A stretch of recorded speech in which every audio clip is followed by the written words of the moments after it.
I immediately moved to English because I prepared my paper in English, and first want to thank to be here again, because I have been here before, and it's always a big pleasure to be here in Beersheba and be the guest of Boaz and Naama and Asher and some others. Yes, I want to speak about Kabbalah and Catholicism.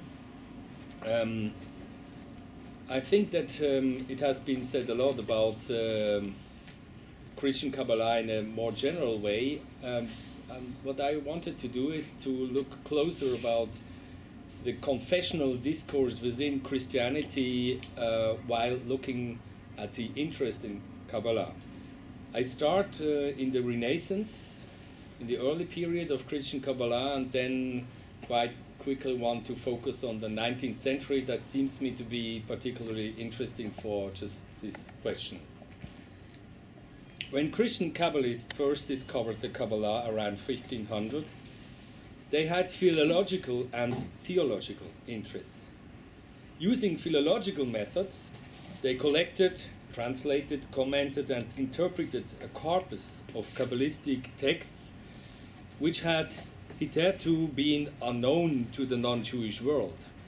At the same time, they thought to theologically integrate the esoteric theology and philosophy of Judaism into the Christian horizon.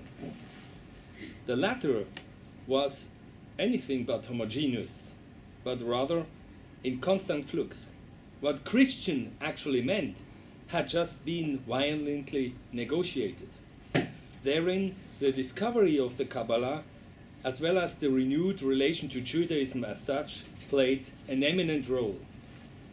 With the Kabbalah, Christianity and Judaism could be newly understood and related. The result of which, however, was highly ambivalent. Interpretations of the Kabbalah were integrative as well as exclusive, universalizing as well as Christianizing. On the one hand, the Kabbalah promised an all-encompassing Prisca Theologia, which not only grounded Judaism and Christianity, but also unified all Oriental wisdoms. On the other hand, in the eyes of Christian scholars, the symbolic language of the Kabbalah contained the basic elements of Christianity, thereby enabling the Christian appropriation of Judaism. The Kabbalistic text seemed to have opened up the path leading to the origins of a universal, that is, Catholic religion. Catholic means universal, actually, in the Greek literal meaning.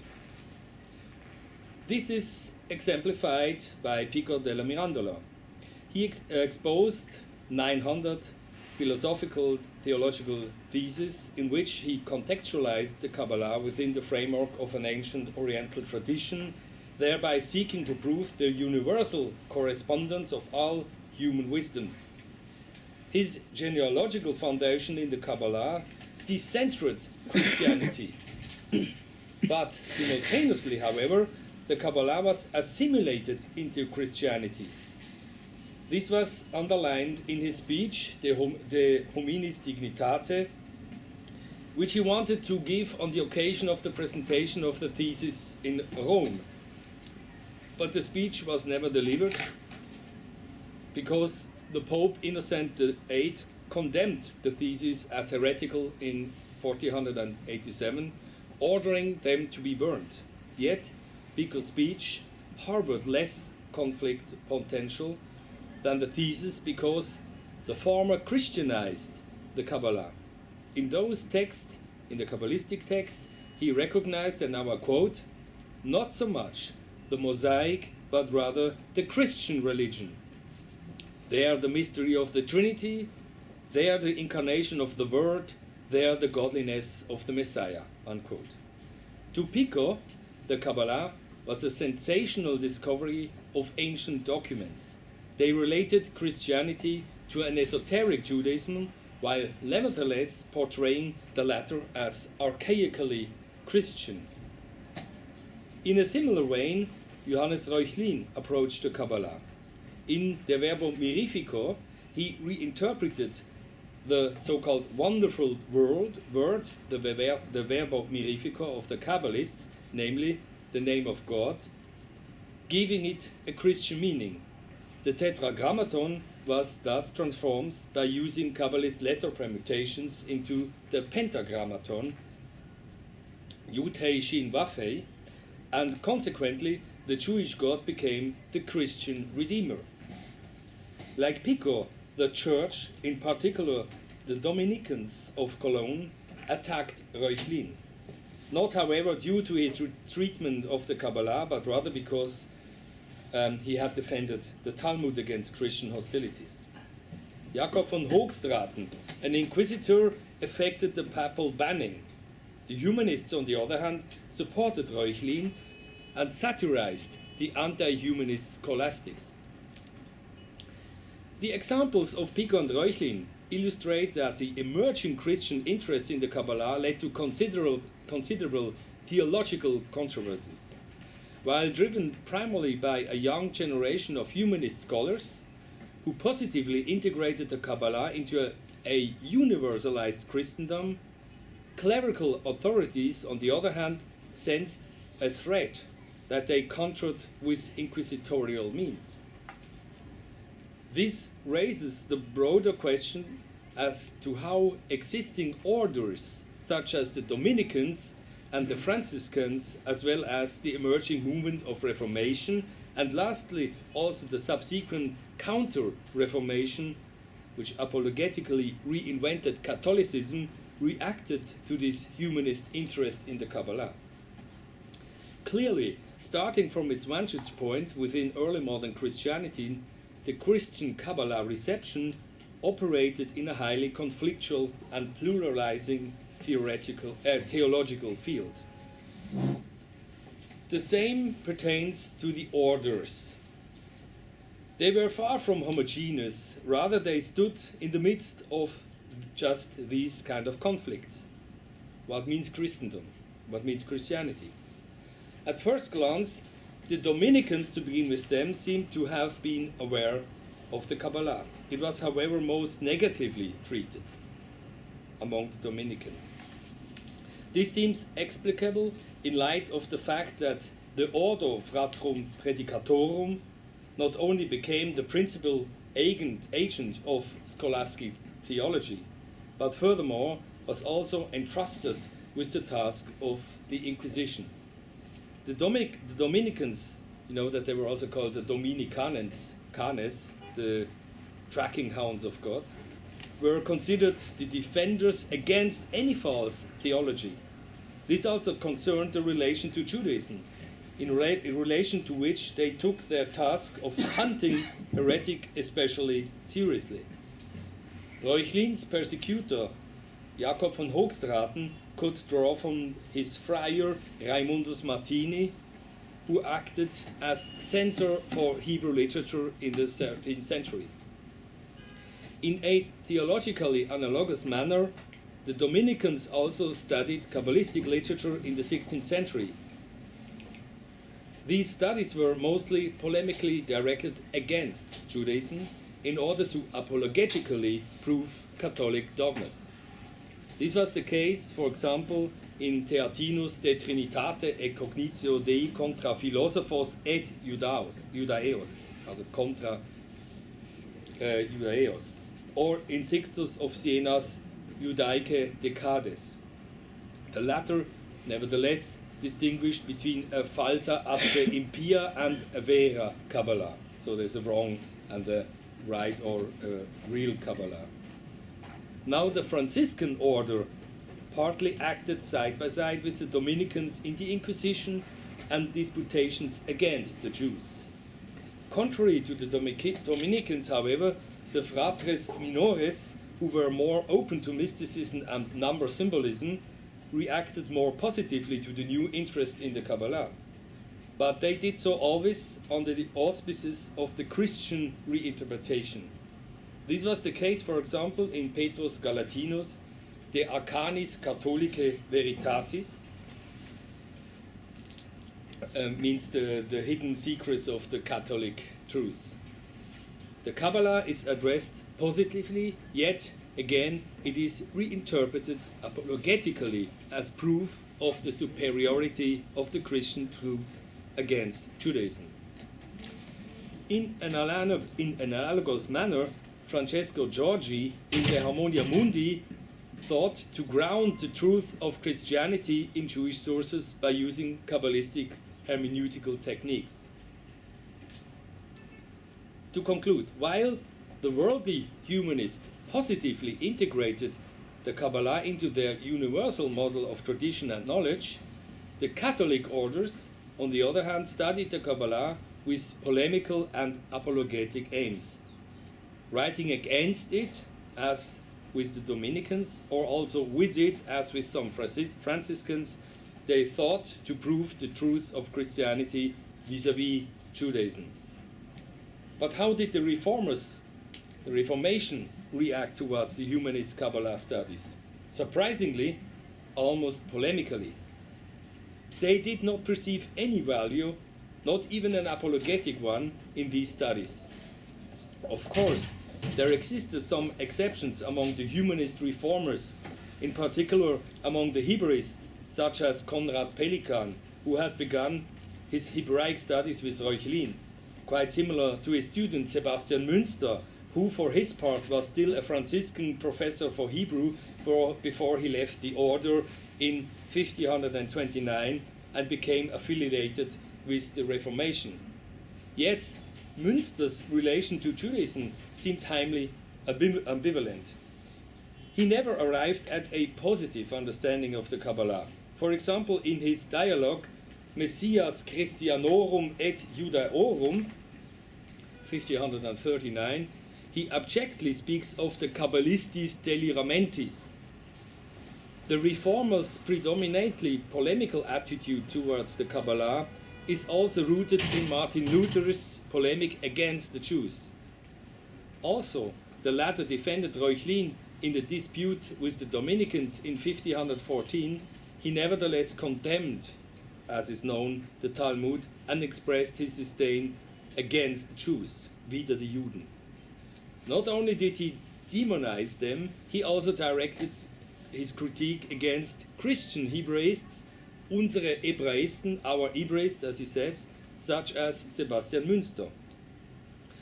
And at the same time, he was also directed against the Christian Kabbalist theology of the name, the study of the Shem HaMeforash, brought forward by humanists like Reuchlin. While the latter thought a new foundation of Christianity through an assimilated Kabbalah, most reformers considered the Kabbalah and Judaism in general as exterior to the Christian understanding and the Christian understanding of belief and of salvation. Luther regarded the humanist Kabbalah like scholastic theology. Both adhere to the letters and missed the spirit. Only the litera and not the sensus. They missed the sensus, like the scholastics. So the Christian Kabbalists are for him the same like the scholastics. The theological differences within early modern European Christianity concerning the relation to the Kabbalah augmented with the rise of the Counter-Reformation. In this new self-assertion of Catholicism as a confession, the meaning of the Kabbalah changed as well. Johannes Pistorius the Younger is an exemplary case. During his studies, he came into contact with the Jesuits, and in 1588 he himself converted to Catholicism. His father was a famous reformer. He himself converted to Catholicism. Precisely at this moment, in Basel, he edited the hitherto most comprehensive Kabbalistic anthology, the Ars Kabbalistica, which contained Latin translations of Kabbalistic literature like the Sefer Yetzirah and Christian Kabbalistic classics from Reuchlin up to Archangelos de Borgonovo. It was no coincidence that after his death, Pistorius' Kabbalistic library fell into the hands of the Jesuits. In fact, the Kabbalah took on an important theological role within the Jesuit order, which after its foundation in 1534 was to become the driving theological force in the Counter-Reformation.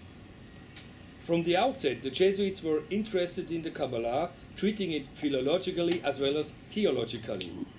Naturally, the above-mentioned ambivalence of Christian Kabbalism remained.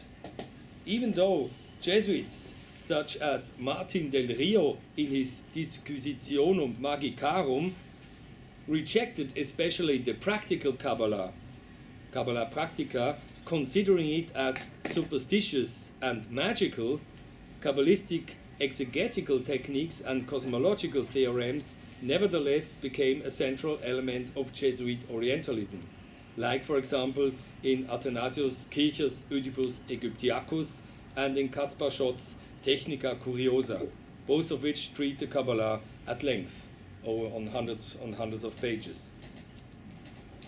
In the 17th century, the Kabbalah was mostly received in counter-reformatory settings.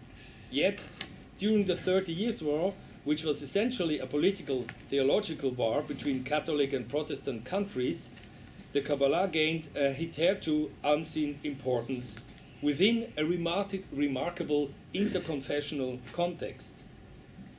At the court of the Palatine Christian August, who was a Philosemitic Catholic convert, the Lutheran Christian Knorfen Rosenroth, together with the Jesuit Mercurius van Helmont, worked on the largest Christian Kabbalist project to date, the Kabbalah Denudata.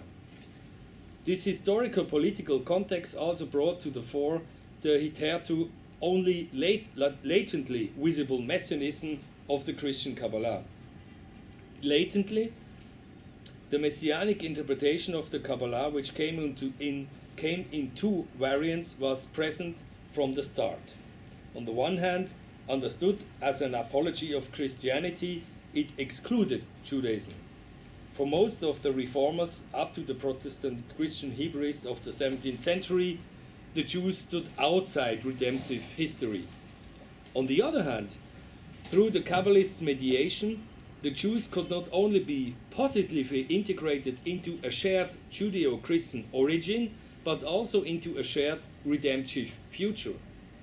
In light of the confessional war, especially the Christian Kabbalists in Sulzbach considered their restitutio of the Zohar, restitutio in libri Zohar, as a theological means to overcome the abyss between the Christian confessions as well as between Judaism and Christianity, thereby renewing the original religious harmony of humanity. With the help of the Kabbalah, Knorr thought to achieve nothing less than, I quote him, to merge the divided churches into a Christian unity, unquote. Now let me move to the 19th century. It's a little jump, but we will manage it. As interest in the Kabbalah grew among Christian scholars again in the 19th century, the conditions had entirely changed. The Enlightenment had fundamentally criticized the perspective concerning the Kabbalah's meaning. The Kabbalah could nevertheless be rescued from the fangs of Enlightenment critique by stripping it of its magical, mystical, and messianic elements. You would say what still rests then, but that's what happened. In this newly rationalized form, its meaning fundamentally changed.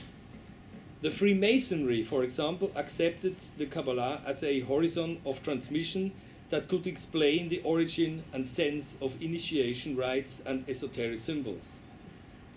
Thereby, the humanist understanding of the Kabbalah as primordial symbolic theology was translated into the Enlightenment's cosmopolitanism.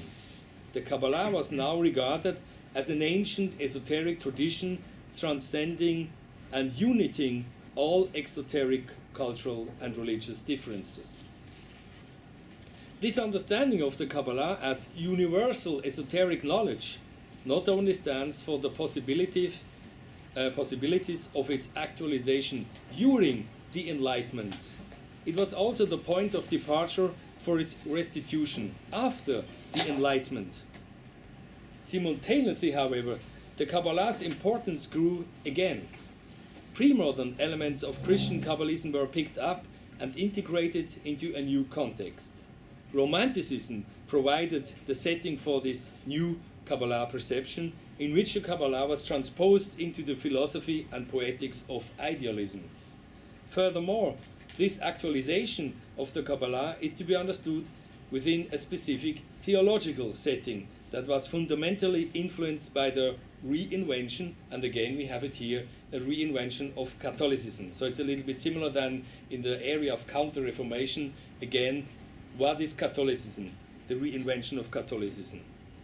The meaning of Catholicism was negotiated within the general tension between the Enlightenment and the counter-Enlightenment, or to be more precise, between the Catholic Enlightenment, like Josephinism on the one hand, and the anti-liberalism and ultramontanism on the other hand.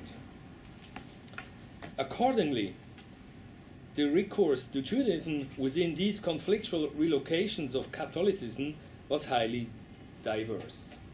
While the Catholic Enlightenment could easily integrate Judaism positively, ultramontanism tended towards anti-Semitism and was directed against Protestants and Jews alike.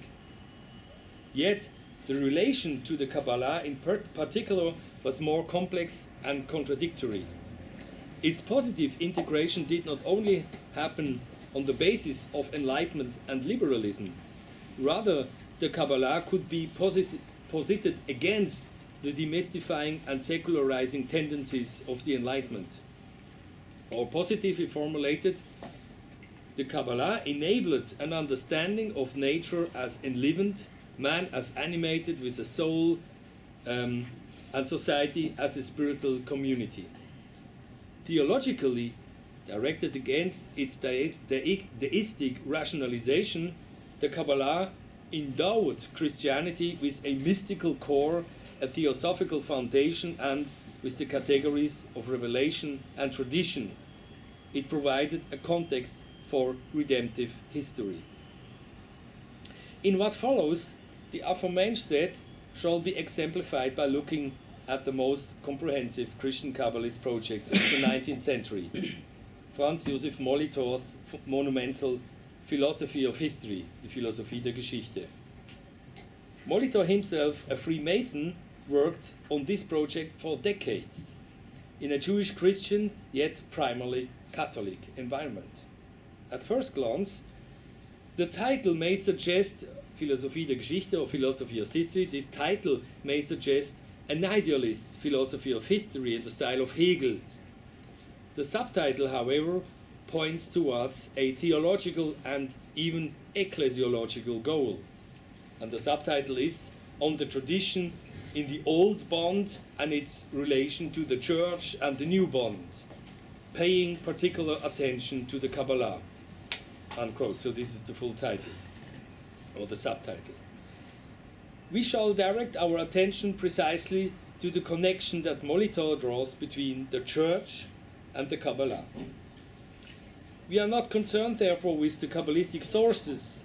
They have been studied in the meantime, but rather with their theological appropriation. By the way, the name Franz Josef Molitor is known because Scholem himself started his studies in the Kabbalah with Molitor. And as we shall see now, he started his studies in a very Catholic conception of Kabbalah. So, not the sources are interesting us, but the theological appropriation of the Kabbalah. The direction of our questioning is not causal, but teleological, or teleological. Our attention is directed towards the assimilation and functionalization of the Kabbalah in the 19th century Catholic context. Concerning Molitor's intellectual biography, a few remarks shall suffice for our purpose. Remarkable is the change that he described in a letter in 1826, namely, I quote him, his conversion from philosopher to Christian, unquote. This conversion, he describes it literally as conversion, this conversion took place on the basis of the Kabbalah, which was made possible within the framework of a re-Catholizing Romanticism. Among his friends were Clemens Brentano, Bettina von Arnim, Josef Goeritz, Franz von Baader, and Christoph Bernhard Schlüter, all Catholic romantics. But he first came into contact with the Kabbalah through Freemasonry, after being introduced to the latter by the Jewish procurator Sigmund Geisenheimer. Geisenheimer had already arranged a teaching position for him at the Jewish secondary school, the Philanthropien, in Frankfurt in Germany, and encouraged Molitor's interest in writing pedagogical treatises. In one of these writings, Molitor argued in the sense of Josephinism that he wished, and I quote, to cancel the differences between Jews and Christians, unquote. Such a tolerant attitude was also to be expected from the Freemasonry, in particular from the lodge The Dawn of the Rising Sun, zur aufgehenden Morgenröte, which had lifted all access restrictions for Jews. Among its members were prominent representatives of the Frankfurt Jewish bourgeoisie, such as Ludwig Börne, Gabriel Riesner, Berthold Auerbach. In 1808, Molitor gave an opening address in which he praised the Freemasonic ideal of a universal human brotherhood. This openness toward the Jews, however, was reversed after the end of the Napoleonic War in 1813. Under the auspices of the Landgrave Karl von Hessen, whose father had converted to Catholicism, the Frankfurt Lodge was put under a new Christian leadership. It was to this person that Molitor confessed his conversion from philosopher to Christian. In the newly founded lodge, now, the Kabbalah took a central stage. The cosmopolitan fraternization of humankind was here transformed into a Christian Kabbalist esotericism. This was already the case in the Scottish high-grade system and in Martinism, on which the lodge was based.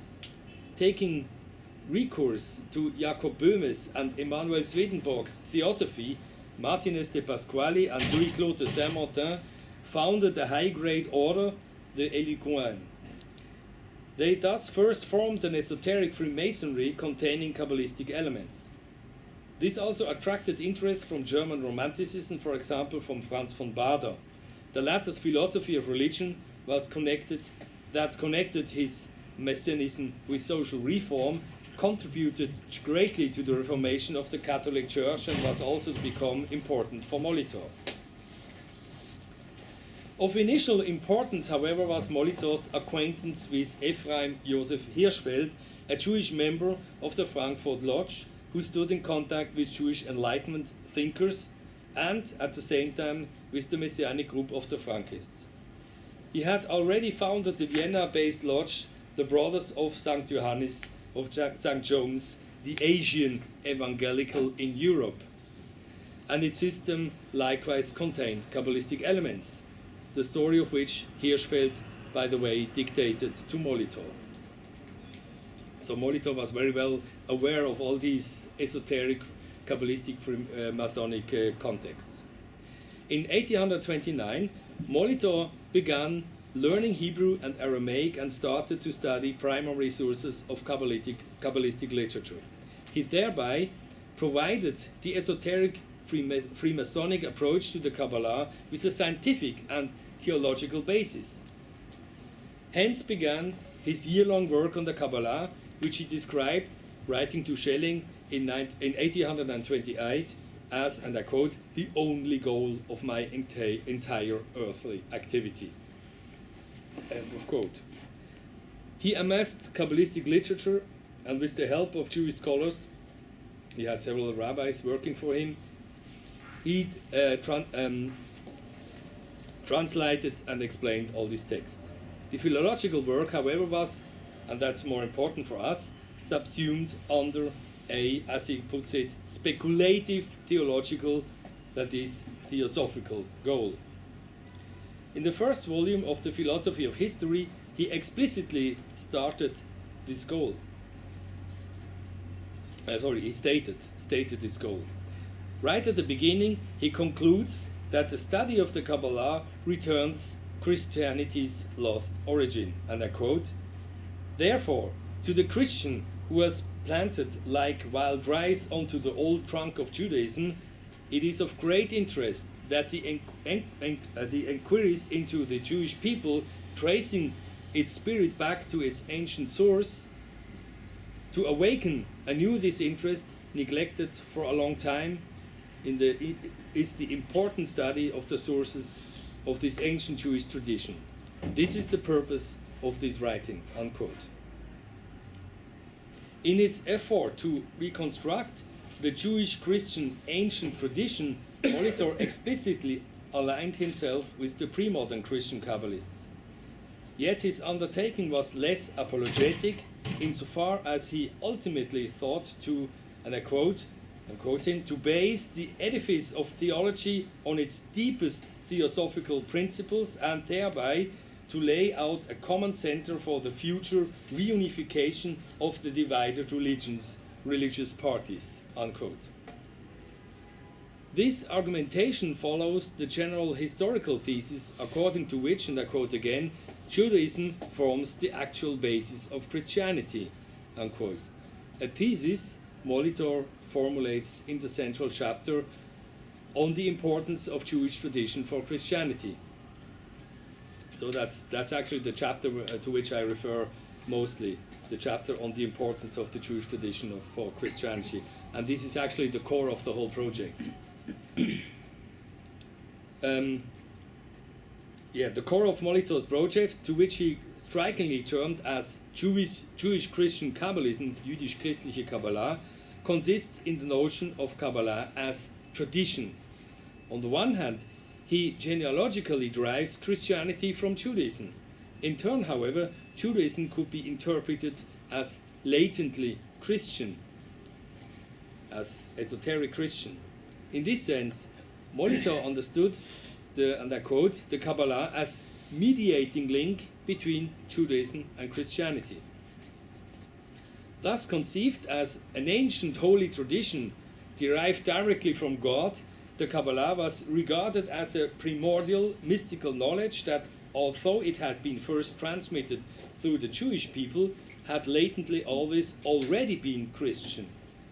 Drawing explicitly from Pico, even surpassing him, Molitor recognized the most important teachings of Christianity inside the Kabbalah, and I quote, thus, apart from the secret of the Holy Trinity, one finds in Jewish mysticism the secret of redemption, as well as many other sublime teachings of the Christian religion.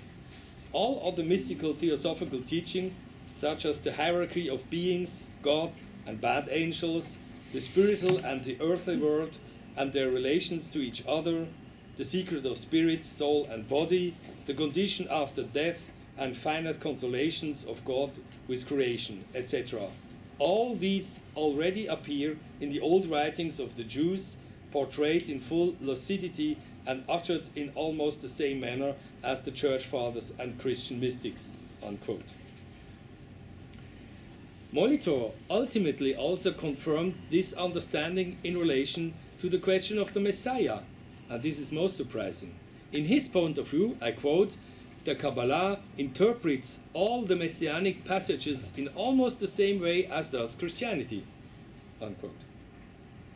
This Judeo-Christian Kabbalism simultaneously positioned itself within the contemporary theological contexts.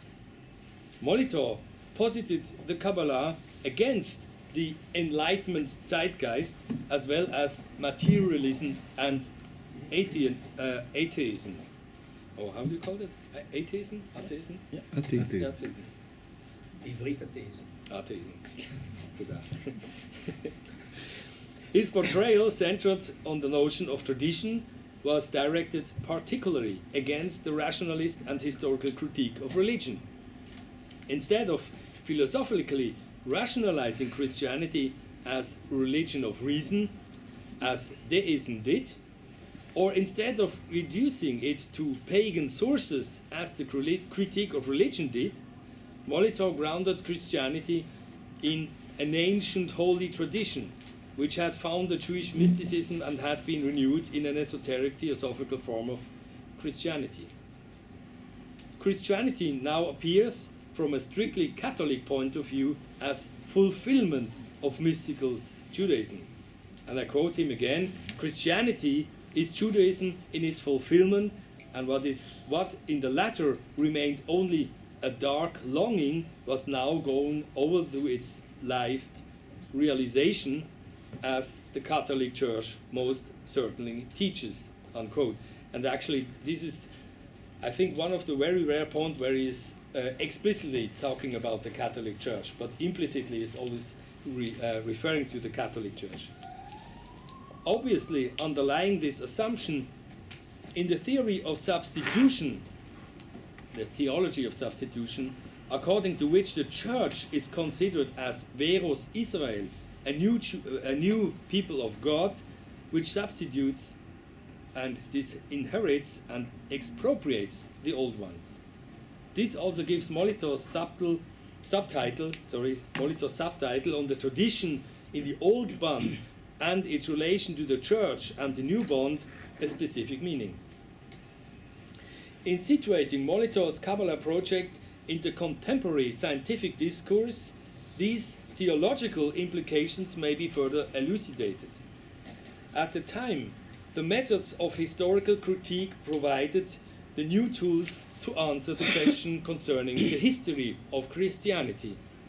The most prominent advocates of this approach were the left Hegelian Protestant critiques of religion, such as David Friedrich Strauss, who in his book The Christian Teaching of Belief portrayed in its historical development and in its struggle with modern science.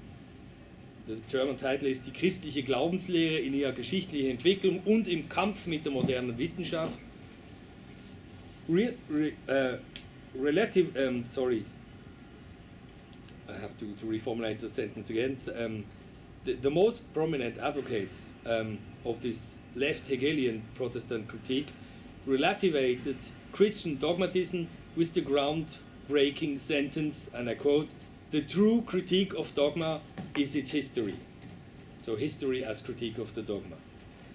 While Molitor aimed at confirming tradition through recourse to a philosophy of history, Strauss aimed to its historical critique.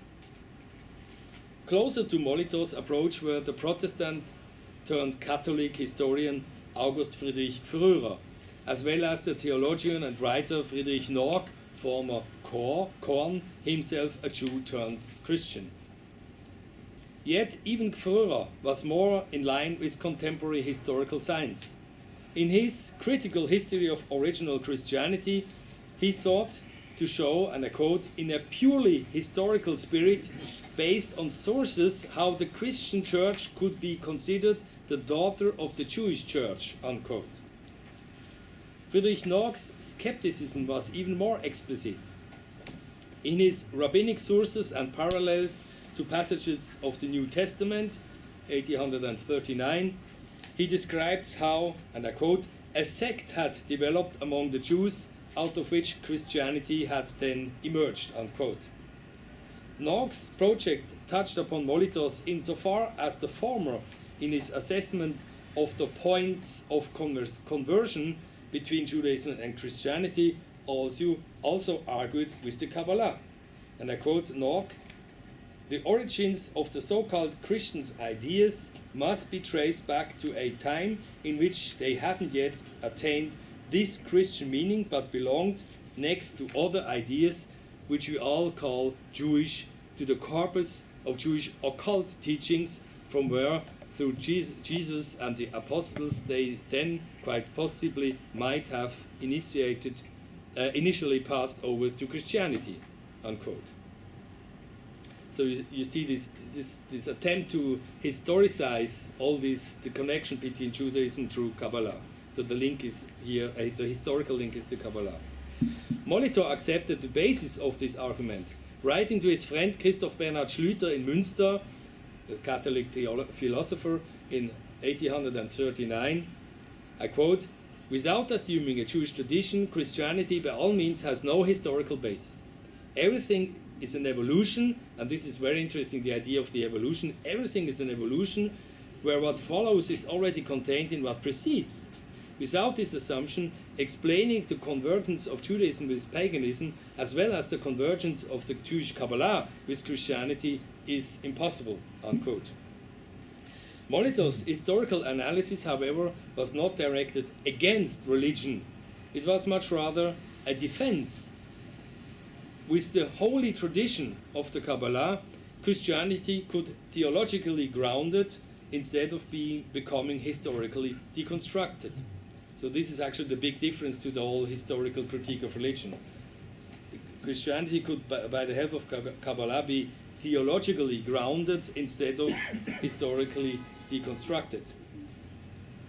Molitor's project received large resonance from within his own Catholic ranks.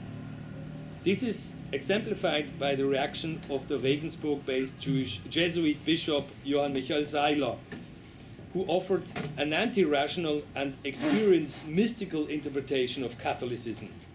In a letter to Molitor dating from February 1827, he emphasized paying particular attention to Molitor's notion of tradition. And I quote, he emphasized that the content and spirit of your book are highly valuable for all historical research and for the Christian religion as such, and for the Catholic Church in particular. Beneficial and important for the Christian religion as such, because it puts the essence of the Christian teaching of the triplici naturae, natura integra, natura lapsa, natura restitute reintegrata, into a superb light. And important and beneficial for the Catholic Church, because it supports its basic principle, namely the teaching of inheritance, the air player in Molitor's concept of tradition, unquote. Like Seiler, who tried to get financial support for Molitor from the Bavarian king, the Munich-based philosophers Schelling and Bader contacted Molitor. The latter wrote to Molitor already in December 1826, urging him to understand his project as proof of his own thesis that, and I quote Bader, not only salvation but also science come to us from the Jews. This is a very well-known phrase that was circled around these Catholic thinkers. Not only salvation but also science comes from the Jews. Nicht nur die Erlösung, sondern die Wissenschaft kommt von den Juden. Bader understood this as a program for a universal ecumenical theosophy that also integrated the Jews. Molitor later repeatedly recurred to Bader's notion and thereby also hinted towards a messianic dimension in his Christian Kabbalism, a dimension that also shines forth in Seiler's notion of reintegration. Remarkably, many of the reviews of Molitor's book are to be found in Catholic journals. First and foremost in Der Katholik, the Catholic. This was a very important German Catholic journal, which published no less than 4 reviews of Molitor's first book, the first volume, only the first 4 reviews. This may seem surprising, considering that it was the principal organ of the German Ultramontanism. On the other hand, Molitor's project on the tradition of the Church of the New Bond could resonate precisely within such circle concerned with papal and doctrinal faithfulness. Its director of writings was the romantic Joseph Goeres, who had become the central figure of this new political Catholicism in Munich. In 1826, he reviewed Molitor's first volume and praised him for not having historically deconstructed Christianity, and I quote, like this new, vicious, critical attitude, unquote. In the eyes of Goeres, by proving the Judeo-Christian connection, and I quote again, in all essential architectonic segments of the church building, he proved that this stability dated back to the beginning of times and thereby acted strongly in favor of the church, especially in today's times, unquote. Do you have some 5 minutes left, or shall I? You have to say. Yes. No problem. Okay, thanks. While the relation between Judaism and Christianity was central in all of the remaining reviews, they still occasionally arrived at contrary interpretations of Molitor. although they all accepted Molitor's basic thesis, pronouncing, as Goethe writes, and I quote, that Judaism is the mother of Christianity and that the old Jewish saga is to be understood as ground and carrier of the Christian one. Unquote.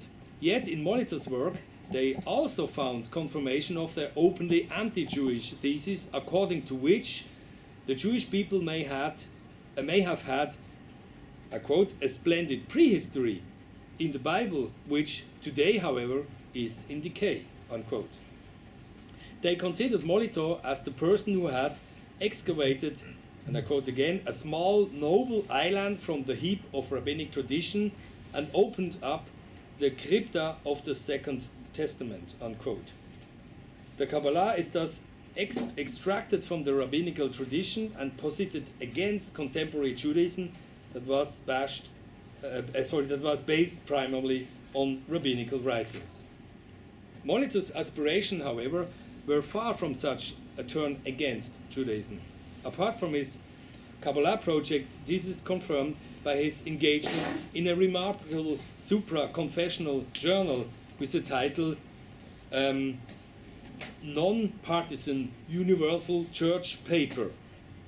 I don't go into detail of this in German. It's Unparteiische Universalkirchenzeitung, which joined Jewish and Christian, and within Christianity also Protestant and Catholic writers. Molitor did not express himself, however, in the journal. He rather studied or continued his work in the philosophy of history. Its fourth volume appeared in 1853 and was dedicated entirely to the meaning of the Kabbalah for Christianity and for Christian philosophy, thereby expounding the subject of the aforementioned chapter in the first volume throughout an entire volume. The publication of this volume, which was to complete the project, led Moritz Brühl, a famous church historian, to introduce him, Molitor, in his History of Catholic Literature in Germany, 1854. He summarized his theological intentions as follows. Molitor, and I quote, came into contact with the Kabbalah. He was deeply convicted of the truth and sublimity of Christianity, and henceforth he dedicated all his power and capacities to the foundation of a Christian, a Catholic philosophy on the basis of religious tradition. Unquote.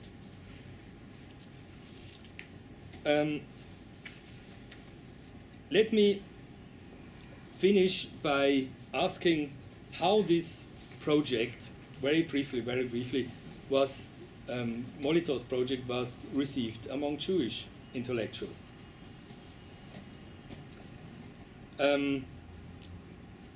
How the Jewish side judged Molitor's Kabbalah project. This cannot be done here, or answered, the question cannot be answered in detail here, as it raises the question of the Kabbalah's position in the science of Judaism, Wissenschaft des Judentums. At least one representative of the latter, Isaac Marcus Jost, who was Molitor's colleague at the Philanthropien and the Universal Church Paper, reviewed the philosophy of history in 1839 at length. He expressed his approval of Molitor's work, which had treated hitherto inaccessible material.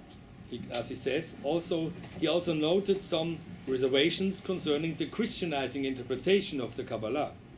Jost accepted Molitor's supra-confessional understanding of the Kabbalah, and I quote, "The correspondence between the Christian and Jewish tradition is an accepted fact which the Jewish Kabbalists most clearly elucidated," unquote. Yet at the same time, in the name of the duty of science, Pflicht der Wissenschaft, he criticized Molitor's Christian theological conclusions. Concerning Molitor's central notion of tradition, for example, he writes, and I quote, "We think to be perceiving a Catholic Christian element rather than Kabbalist deduction," unquote. So perceiving in Molitor's writings, rather a Catholic Christian element than Kabbalist deduction. It was not only Molitor's unhistorical theological interpretation, however, that seemed limited to Jost, but also those instances when Molitor addressed the contemporary situation of Judaism. As Jost concludes, to a large extent, and I quote, the contemporary life moments of Judaism had not become clear to him, meaning to Molitor, unquote. Although Jost expressed his critique rather casually as a note on the side, it nevertheless refers to a central program concerning the inclusion of Judaism into Catholicism during the 19th century. Notwithstanding their theological appraisal of antique esoteric theosophical Judaism as the basis of Christianity, they still could not escape considering contemporary Judaism in the last resort as secondary to Christianity.